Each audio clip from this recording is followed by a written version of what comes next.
భాషా వికాసం, language development. Okay, ఈ భాషా వికాసం అంటే ఏంటంటే భాషలోని వివిధ పదాలను, వాక్యాలను, వ్యాకరణ అంశాలను నిర్మిస్తూ శిశువు తన ఆలోచనలను, కోర్కెలను ఇతరులకు తెలియజేయగలగడాన్నే భాషా వికాసంగా పేర్కొంటాము. సపోజ్ ఇప్పుడే పుట్టిన శిశువు ఉంటాడు, తను ఏ భాష తెలియదు తనకి, బట్ ఏం చేస్తాడు, ఏడుపు రూపంలోనో నవ్వు రూపం. ఇప్పుడు సపోజ్ ఏడుస్తున్నాడు అనుకోండి, తల్లికి ఏం అర్థమవుతుంది, అక్కడ తనకి ఆకలి వేస్తుందని అర్థమవుతుంది. తనకి తెలిసిన భాషలో, ఇక్కడ ఏడుపు అనేది ఆ శిశువుకు తెలిసిన భాష, ఆ తనకి తెలిసిన భాషలో ఏడ్చినప్పుడు తల్లికి అర్థమవుతుంది అంటే ఏమని, తనకి ఆకలిగా ఉందని. నెక్స్ట్ నవ్వుతున్నా అంటే తనకి కడుపు నిండుగా ఉందని అర్థం చేసుకున్నా. అంటే తన భాషని ఏ రూపంలో వ్యక్తం చేశాడు, ఇక్కడ నవ్వు, ఏడుపు రూపంలో వ్యక్తం చేశాడు. అంటే భాష అనేది తను శిశువు పెరిగే కొద్దీ ఏమవుతుంది, డెవలప్మెంట్ అనేది అవుతుంది. అంటే శిశువు ఏజ్ తో పాటు ఆ భాష కూడా ఏమవుతుంది. ఇప్పుడు సపోజ్ ఒక 4 months తర్వాత ఏం చేస్తాడు, తనకి చిన్న చిన్న అచ్చులతో కూడిన పదాలతో తను సైగలు చేయగలుగుతాడు. నెక్స్ట్ వచ్చేసి 2 అచ్చులు, హల్లులు పదాలతో కలిపి చిన్న పదాలను మాట్లాడగలుగుతాడు. నెక్స్ట్ 1 year అలా అనుకోండి, సపోజ్ మనకి చిన్న చిన్న వాక్యాలను కూడా నిర్మించగలిగి మాట్లాడగలుగుతాడు. అంటే ఏజ్ పెరిగే కొద్ది ఏమవుతుంది, చిన్న వయసు నుంచి పెద్ద వయసుకు పెరిగే కొద్ది భాషలో తను వికాసం పొందడం జరుగుతుంది. దాన్నే మనము భాషా వికాసంగా చెప్తాము. ఓకే, ఈ భాషా వికాసంలో మనకి 4 రకాలు ఉన్నాయి. అవి వచ్చేసి పూర్వ భాషా దశ లేదా ప్రాగ్ భాషా దశ, నెక్స్ట్ ముద్దు పలుకుల దశ లేదా ఇంగితాల దశ. ఇంగితాలు అంటే సైగలు, సంజ్ఞలు. ఇంగితాలు అంటే సైగలు, సంజ్ఞలు. నెక్స్ట్ వచ్చేసి శబ్ద అనుకరణ దశ, 3rd one శబ్ద అనుకరణ దశ. నెక్స్ట్ 4th one శబ్ద గ్రాహక దశ. రకాల్లో మనం ఏ ఏజ్ నుంచి ఏ ఏజ్ వాళ్ళకి వచ్చేసి మనము ఈ దశని మనం ఇస్తామంటే, ఫస్ట్ పూర్వ భాషా దశ లేదా ప్రాగ్ భాషా దశ. ఇది శిశువు పుట్టినప్పటి నుంచి 4 నెలల వరకు ఉంటుంది. శిశువు పుట్టినప్పటి నుంచి 4 నెలల వరకు ఉండే దశ వచ్చేసి పూర్వ భాషా దశ లేదా ప్రాగ్ భాషా దశ. ఓకే, నెక్స్ట్ ముద్దు పలుకుల దశ లేదా ఇంగితాల దశ అనేది మనకి 4 నెలల నుండి 12 నెలల వరకు ఉంటుంది. 4 నెలల నుండి 12 నెలల వరకు ఉండేది ముద్దు పలుకుల దశ లేదా ఇంగితాల దశ. నెక్స్ట్ వచ్చేసి శబ్ద అనుకరణ దశ వచ్చేసి మనకి 1 year నుంచి 1.5 year వరకు ఉంటుంది. 1 year నుంచి 1.5 year వరకు. నెక్స్ట్ వచ్చేసి శబ్ద గ్రాహక దశ వచ్చేసి అబౌవ్ 1.5 year, అంటే సంవత్సరం తర్వాత నుంచి అంతా కూడా ఏంటి, శబ్ద గ్రాహక దశ. నెక్స్ట్ పూర్వ భాషా దశ లేదా ప్రాగ్ భాషా దశ. ఈ దశ ఏది వచ్చేసి మనకి పుట్టినప్పటి నుంచి 4 నెలల వరకు ఉంటుంది. ఈ దశలో శిశువుకి భాష అనేది ఎలా ఉంటుందంటే ఓన్లీ నవ్వు, ఏడుపు రూపంలో మాత్రమే ఉంటుంది. అంటే ఎటువంటి మాటలు కానీ ఎటువంటివి మాట్లాడలేదు. ఇక్కడ ఆ నవ్వు, ఏడుపుని బట్టే మనము తన కోరికల్ని తల్లి తెలుసుకుంటుంది అనమాట. ఇప్పుడు సపోజ్ ఆకలి, దాహము, మూత్ర విసర్జన చేసినప్పుడు, పక్క తడిపినప్పుడు ఏం చేస్తాడు, శిశువు ఏడవడం జరుగుతుంది. అంటే అక్కడ ఏడ్చినాడంటే శిశువుకు వచ్చేసి ఏదో ఇక్కడ ఆకలి గాని, దాహం గాని, అంటే మూత్ర విసర్జన చేసి ఉండడం గాని, పక్క తడిపి ఉండడం గాని తల్లి గ్రహిస్తుంది. అదే నవ్వినాడు అనుకోండి, తల్లి శిశువు ఆనందంగా ఉన్నాడని అంటే ఆ భాష వచ్చేసి ఏ రూపంలో వ్యక్తపరుస్తారంటే ఈ పూర్వ భాష దశ లేదా ప్రాగ్ భాష దశలో ఓన్లీ నవ్వు, ఏడుపు రూపంలో మాత్రమే వ్యక్తపరుస్తారు.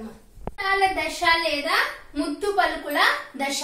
శిశువు ఈ దశలో మనకి ఏ ఏజ్ నుంచి ఏ ఏజ్ వరకు ఉంటుందంటే 4 నెలల నుంచి 12 నెలల వరకు ఉంటుంది.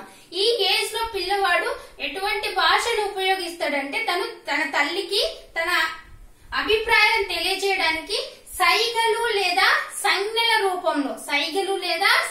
రూపంలో తన కోరికలను గాని తన అభిప్రాయాలను గాని వ్యక్తం చేస్తాడు.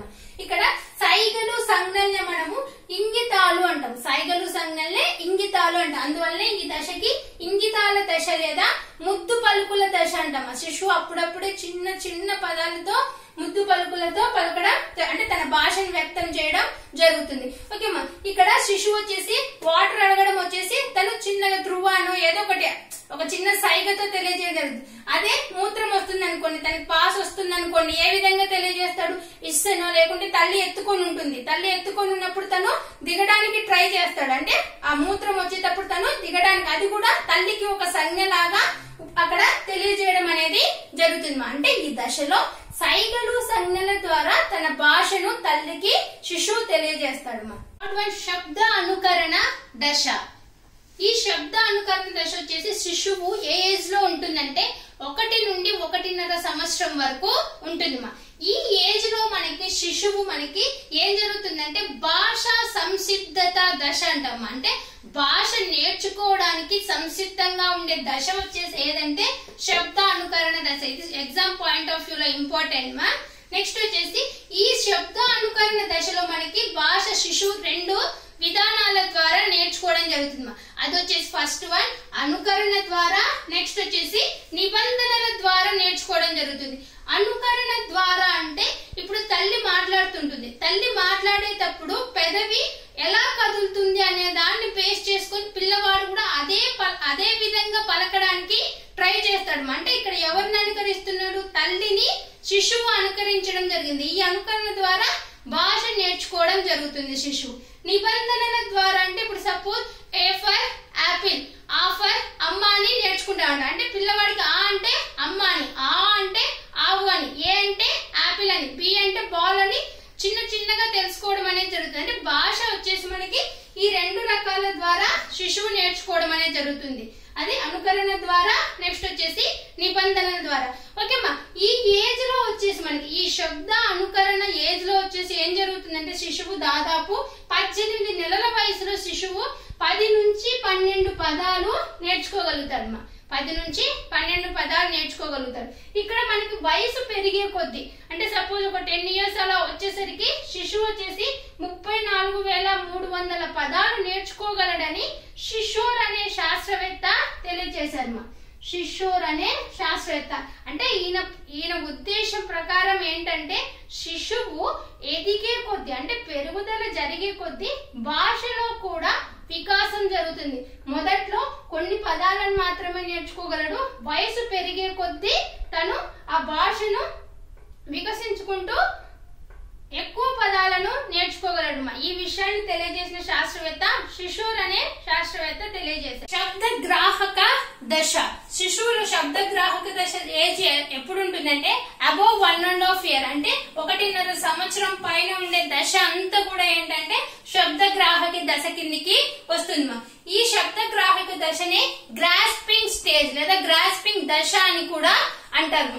ఈ శబ్ద గ్రాహక దశలో శిశువు ఏం చేస్తాడంటే అర్థవంతమైన వాక్యాలను అంటే పదాల నుంచి వాక్యాలను నిర్మించగలుగుతాడు. అంటే ఇప్పుడు నేను అన్నం తింటున్నాను, నేను అన్నం ఇంతకుముందు దశలో అయితే శిశువు ఓన్లీ అన్నము నెక్స్ట్ వచ్చేసి నీళ్లు అలానే అనగలరు, అంటే పదాలు మాత్రమే పలకగలరు. కానీ ఈ శబ్ద గ్రాహక దశ స్టేజ్ లో ఏం జరుగుతుందంటే శిశువు అర్థవంతమైన వాక్యాలను అంటే వ్యాకరణాంశాలతో అంటే అన్నం తింటున్నాను, నేను నీళ్లు తాగుతున్నానని అర్థవంతమైన వ్యాకరణాంశాలతో కూడా మాట్లాడగలడు. నెక్స్ట్ వచ్చేసి భాష వికాసంలో చివరి దశ వచ్చేసి ఏంటంటే శబ్ద గ్రాహక దశ. భాష వికాస సిద్ధాంతం గురించి నోమ్ చోమ్స్కీ అనే శాస్త్రవేత్త ఒక సిద్ధాంతాన్ని ప్రతిపాదించడం జరిగింది. ఓకే, మరి ఇక్కడ భాష వికాస సిద్ధాంతం గురించి ప్రతిపాదించిన శాస్త్రవేత్త నోమ్ చోమ్స్కీ. ఓకేమా, ఈయన అభిప్రాయం యాక్చువల్ గా అయితే ఆధునిక భాషా శాస్త్ర పితామహుడు వచ్చేసి నోమ్ చోమ్స్కీ. నెక్స్ట్ అమ్మా సాంప్రదాయ భావన ప్రకారం భాష పుట్టిన తర్వాత నేర్పబడుతుంది. సాంప్రదాయ భావన ప్రకారం భాష పుట్టిన తర్వాత నేర్పబడుతుంది. కానీ నోమ్ చోమ్స్కీ ప్రకారము భాష అనేది పుట్టుకతోనే ఆర్జించబడుతుందని తెలియజేశారు. అంటే భాష అనేది అనువంశికంగా శిశువుకు సంక్రమిస్తుందని తెలియజేసిన శాస్త్రవేత్త నోమ్ చోమ్స్కీ. ఓకేమ్మా. నెక్స్ట్ వచ్చేసి ఈయన సిద్ధాంతము మానవ మెదడును కూడా బలపరిచే విధంగా ఉంది. మానవ మెదడు నిర్మాణాన్ని బలపరిచే విధంగా ఉంది.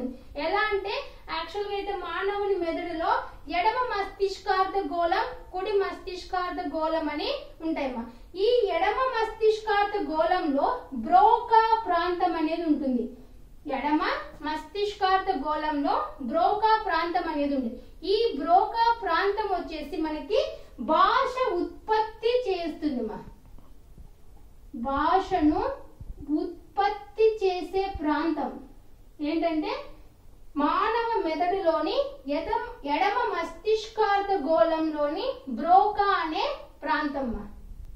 ఈ నోమ్ చోమ్స్కీ భాషా వికాస సిద్ధాంతం ప్రకారము 3 నుంచి 10 సంవత్సరాల పిల్లలకి భాషార్జన అంటే భాషను నేర్చుకునే సామర్థ్యం గరిష్టంగా ఉంటుంది. ఏ ఏజ్ లో గరిష్టంగా ఉంటుందంటే భాష నేర్చుకునే సామర్థ్యము 3 నుంచి 10 సంవత్సరాల వయస్సు.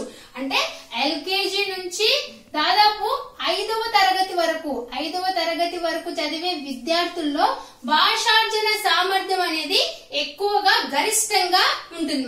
నెక్స్ట్ మనిషి మెదడులో భాషార్జన పరికరం ఉందని తెలియజేసిన శాస్త్రవేత్త నోమ్ చోమ్స్కీ. ఈ భాషార్జన పరికరం పేరు LAD అంటే లాంగ్వేజ్ యాక్విజిషన్ డివైస్ అంటారు. ఇదేంటంటే మనకి మానవ మెదడులో ఉండే భాషార్జన పరికరం. ఇది ఏం చేస్తుందంటే భాష నేర్చుకోవడానికి యూజ్ అవుతుంది. నెక్స్ట్ 4 సంవత్సరాల వయసు వచ్చేసరికి భాష యొక్క నియమ